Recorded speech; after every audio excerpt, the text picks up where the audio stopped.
Labą, esu prieš antrojo etapo startą. Šiandien gausim ir kopų pagaliau. Šiandien laukia 340 greičio ruožas ir iš viso 400 km. Žymiai trumpesnė šiandien diena, bet tikrai intensyvinis greičio ruožas dar ilgesnis. Tai let's go, susimatysim finišą.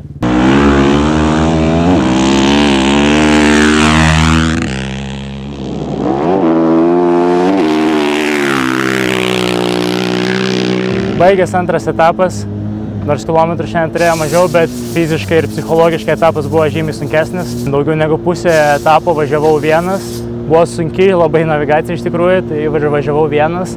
Tai džiaugiuosi, kad nepridariau navigacinių klaidų, gavau labai daug geros patirties navigacijai. Labai patiko kopas ir smėlis, tikiuosi gausim dar daugiau.